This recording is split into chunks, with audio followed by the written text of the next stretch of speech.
Listen, we put on a lot of work, these last few days, and it's exciting for us to get back on the court. So, we're playing against a worthy opponent, great coaching staff, great players, and we look forward to the challenge.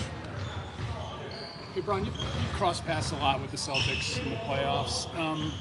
What do you appreciate most about that franchise and its place in our game?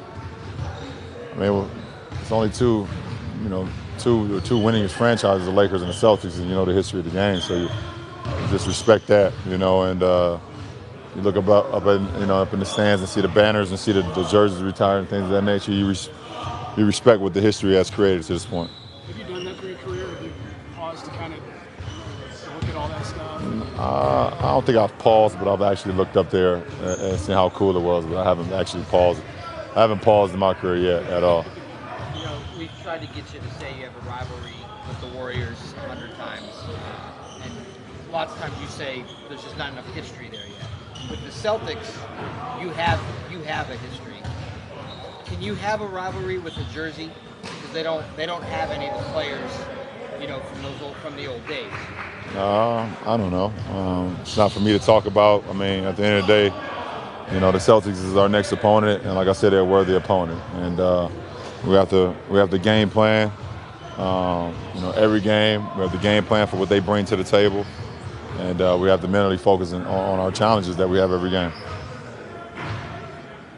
Ron, you mentioned that mental focus during a long layoff. What are the challenges of staying with that mental focus, or what is needed for the playoffs? We've been focused this whole week.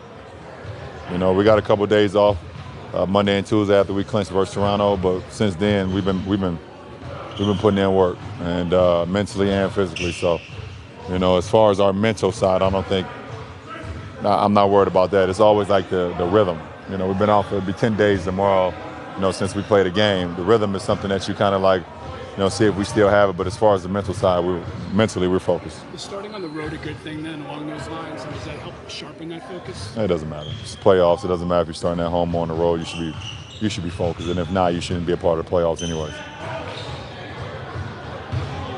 Take away from that late April game you had against the Celtics, early April game you had against the Celtics? Nothing. Two different teams. We're a totally different team, and they're a totally different team at this point. So I'll take nothing from it. How amazed are you with what Isaiah's been able to do, considering everything that he's gone through during this, this postseason from a personal standpoint? I think at the end of the day, the basketball is the easiest way to get away from anything that you may be going through, and I said that already. It's a comfort.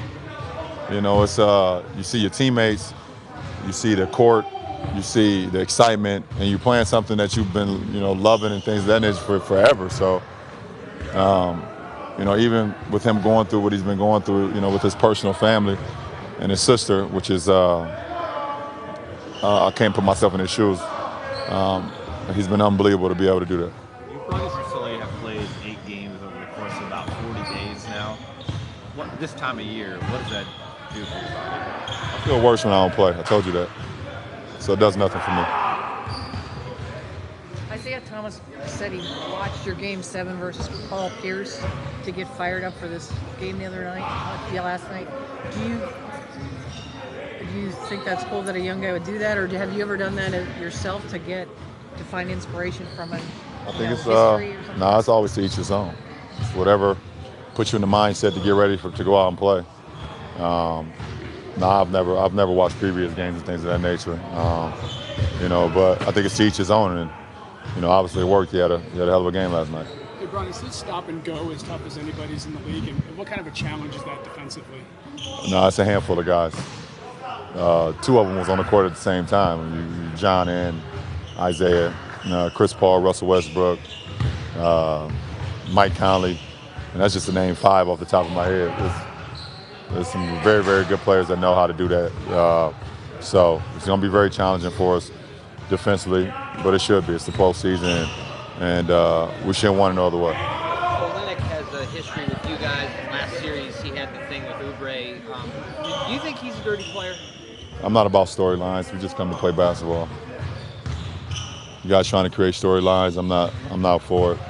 The only storyline is Celtics versus Cavs and who can win this series. The Cavaliers are deeply committed to making improvements in the lives of children, families, and neighborhoods in Cleveland. The organization helps lead the local fight against blight, including a playoff partnership with the Greater Cleveland Habitat for Humanity. The Cavs reach over 130,000 children in our schools and have built 23 learning-focused centers in our Cleveland neighborhoods.